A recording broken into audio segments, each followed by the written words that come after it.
So number 7, one of these compound and double angle formula questions where you have to have exact values, so no button pressing there. So it gives you these. What's the one for part A? I'll put that down first. So part A says, what's the value of sine 2a?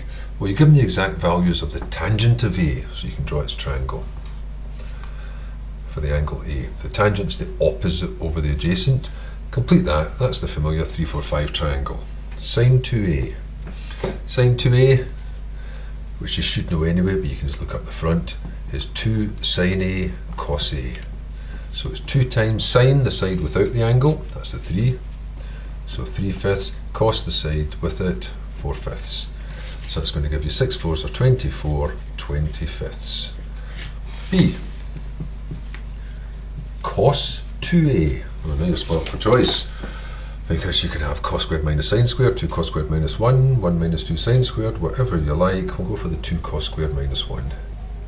2 cos squared a minus 1. 2 times, cos is the 4/5, squared minus 1. So, I have to make both parts out of 25.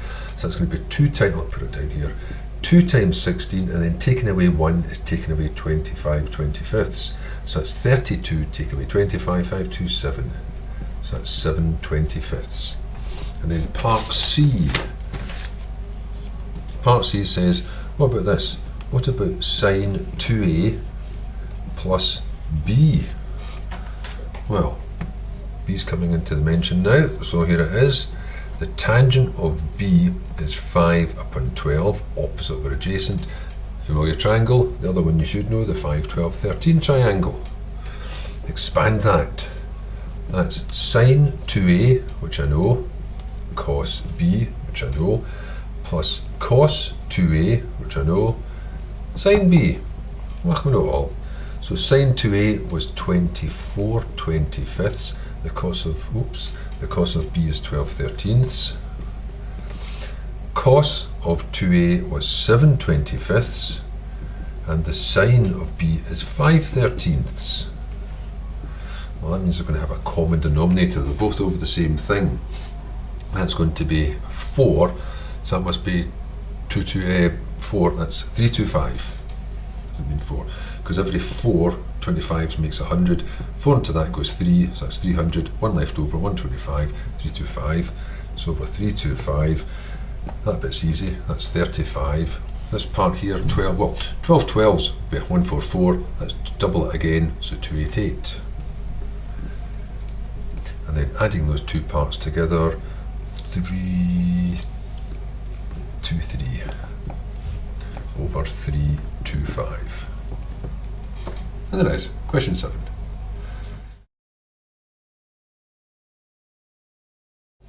So question 8, recurrence relations, 2 sequences to compare.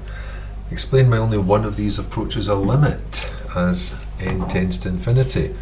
Well, in the first one, the ratio is greater than 1, which means the terms will diverge, get further and further apart, whereas in the second sequence, v, the ratio is a proper fraction, so the terms will converge and get closer together. So I suppose you have to write that down. Dear me, this is all just for 1 mark as well. Sequence u will, I don't know what to put down here, will diverge as the ratio 3 is greater than 1. Sequence v will converge as the ratio 0.3 is less than 1. Now I have to specify that. Less than 1 meaning a proper fraction, but of course negative 20 is less than 1. So you can either put in greater than negative 1 or just say the absolute value of it is less than 1, and so has a limit as n tends to infinity. And that seems like going over the top. Wasn't sure what to put down there at all. Only 1 mark as well. Oh. Right, B. So what is the value? Algebraically, find algebraically the exact value of the limit. Now what does that imply? It says find algebraically, because normally you just put down L equals B over 1 minus A. Algebraically, strictly speaking, would mean this. You'd have to say, as n tends to infinity, what would happen is Vn would tend to Vn plus 1, producing the same answer, which you would then say produces some limit. So you could replace that with it, which means that those two would give this, that would give the same answer after carrying those operations. So L would equal 0.3L plus 4. Strictly speaking, doing it algebraically, because I'm sure just using the formula doesn't count as algebraic. What does it mean by algebraic? Just not battering through it in your calculator for a good wee while. No, just stick with this. So solving that for L. You put the number L in, you get the number L out, you're at the limit. So taking that across, that means that 0.7L, L take away 0.3 of it, would equal 4. So L would equal 4 over 0.7, and it presumably wants the exact value, so I'm not going to take it to a decimal. So multiplying both parts by 10 makes it 40 upon 7. So the exact value of the limit is 40 upon 7. That's part B. Now clear it. So for part C, 1 and 2, find the smallest value of n for which the nth term of the other sequence, that is the one that doesn't approach the limit, exceeds 1,000, and then the value of that term. Well, that's a bit backwards, because you'd only know when to stop when you went over the 1,000. And the only way you can really do this is just to plod through it. You know that u naught is 1, so you're basically just going to keep going through it until you get to the term which exceeds 1,000. And the way to do that would just be to start with 1, press equals, that stores it in the answer function, and then just with that there, do times 3 minus 0.4, then press equals, you get your next one, 2.6, press equals, you get your next one, 7.4, 21.8, 65, 194.6, it's getting bigger, oh, there's a big jump, 0.4, and there it is, 1749.8, but there wasn't any way apart from just plodding through them all until you eventually found the value. So that was U3, U4, U5, U6, U7. And then, of course, you get both answers at once. I'll just take that away from there. So it says, find the smallest value of n for the nth term to exceed it. That was 7. So part 1 would be n equals 7. And part 2 says, what's the value of that term? It was 1749.8. And that's question 8. Question 9, a trig equation. Looks like a double angle one, but it's not. There's only one mention of x. There's only one mention of x. It doesn't matter what type of functions you've got. You can solve it just by removing all the parts around it. Just dig down and find it. Get rid of the 2, get rid of the sign, get rid of the pi upon 6, get rid of the 2, and there you are, x. So get rid of the 2. 2 sine 2x minus pi upon 6 will be a half. Get rid of the sign, inverse sine of a half. Now, it's all in radians.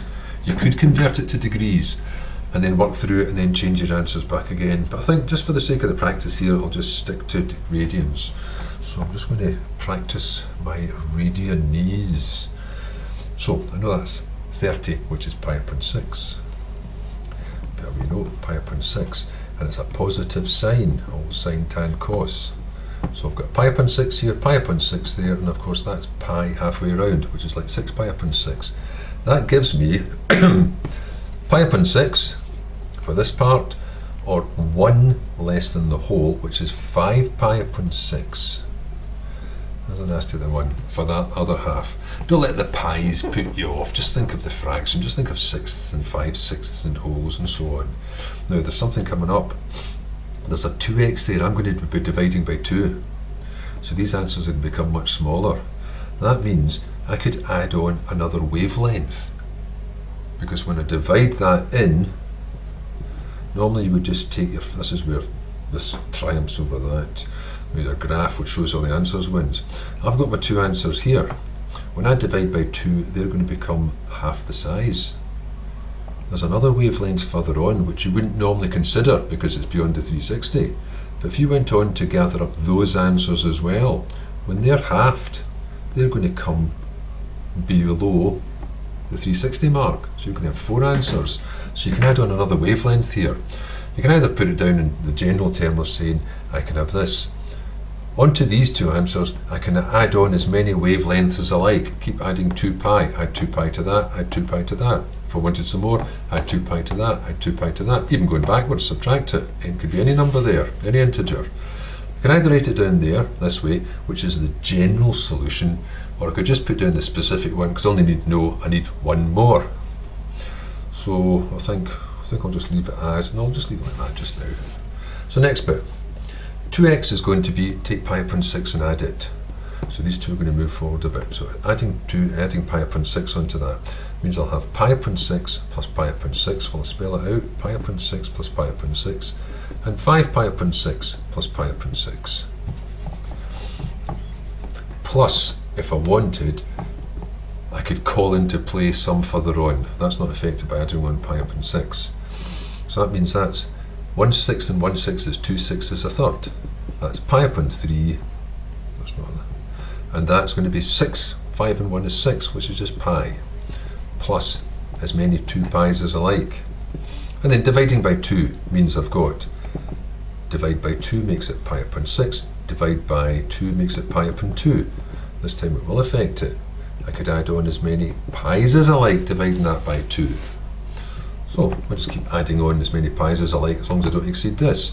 So my answers would be, I've got pi upon 6, plus another pi would make that 7 pi upon 6. I can have that, that's bigger than that.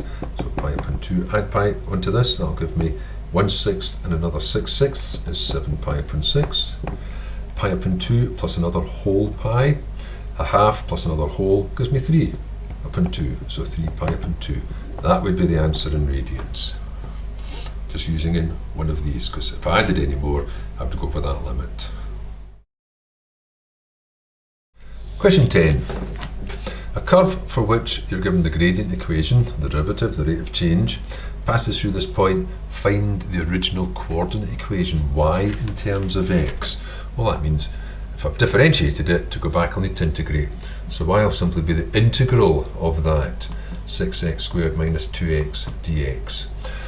So the reverse process, add 1 to the power, divide by the power. Up to 3, divide by 3, 3 into 6 goes 2. Up to 2, up to x squared, divide by that 2, that's just 1. But there might have been some unknown constant there at the beginning that would have disappeared upon differentiation, so I'll have to put that down. But you can find it from this, because those are points. That's an x coordinate and a y coordinate. It doesn't fit that equation, it fits this one. That's a y, that's an x, so put it in. But I'll put it in over here, I'll do this at the side. Using the point 1, 2, I've got this. I've got 2 is equal to 2 times negative 1 cubed minus negative 1 squared plus c. Everything's a number apart from c. So I've got 2 is equal to, that's a negative 2. That goes positive, but that's minus 1 plus c. So c will be, that comes to negative 3. 3 going to go across and add, 2 plus 3, c is going to be 5, which means the equation is y equals 2x cubed minus x squared plus 5. That was question 10. Fairly straightforward. Number 11. A cubic graph, standard form for a cubic graph with a positive cubed coefficient. It tells you the tangent to the curve at x equals negative 2 is parallel to the x-axis, is horizontal, is 0 in other words. That's just telling you at that point the gradient is 0. Other questions might say, for instance, at some point it makes an angle of 45 degrees. So you know that the gradient would be the tan of 45, 1. Or it might say at some point it makes an angle of 60 degrees. So you know that the gradient would be the tan of 60, which would be root 3 and so on. It's one of those types. So it says at this point the gradient is 0. And the gradient is the same as the derivative. So get the derivative of this, the gradient equations. The rate of change of the function is equal to the gradients of the tangents to the curve. So 3x squared plus 2kx minus 8. And so what you know is this: at x equals negative 2, the gradient equals 0. That means that the derivative, being equal to the gradient at that point, must also equal m, which equals 0. So I've got a little equation. I've got 3x squared plus 2kx minus 8 equals 0. when x equals negative 2. I could have put that straight in. So that tells me I've got 3 times negative 2 squared plus 2k times negative 2 minus a equals 0. Now there's only one thing left, and that's k, and that's what the question wants you to find out. What does k turn out to be? Well, that means that's 4. Negative 2 squared is 4. 3 fours are 12. That's going to be negative 2 times 2. That's minus 4k minus 8 equals 0. I'll take that k over the other side and read it backwards. So from this side, I'm looking that way. 4k equals 12 minus 8, which is 4, which means that k is equal to 1. There it is. K would have to be 1 for the gradient to be horizontal, tangent to be horizontal when x is negative 2. And so number 12, a definite integral. Evaluate this integral. Well, the first thing is I can't evaluate that directly. I've got a function of a function. The inside of that function isn't linear, isn't just the form of some number times x plus some other number. Then I could just do the way it is. If it isn't that, I can't just say, oh, that'll become up to 3 and then divide by 3, and whatever that is, just divide by the bottom by the derivative of that, like putting a 2x or something underneath. No, can't do that. So I'll just have to multiply it out. So I don't have a function of a function anymore. So it's the square of a bracket. Square the first. X squared times x squared is x to the 4. Twice the product. X squared divided by x is just x, doubled 2x. Square the last. 1 over x times 1 over x, 1 over x squared. That's better. Not completely perfect yet, because even though I'm happy with x to the 4 and I'm happy with 2x, that's no use. You need to have your x's on top and without roots. So I have to rewrite that as x to the negative 2. Now I'm happy. Now I can go through the process. I've got all the powers. I can see them all. Well, I know that's really a 1. Add 1 to the power, divide by the power. So I've got up to 5, divide by 5. Up to 2, divide by 2. Fine. Up to negative 1, divide by negative 1. That just makes it negative to evaluate between 1 and 2.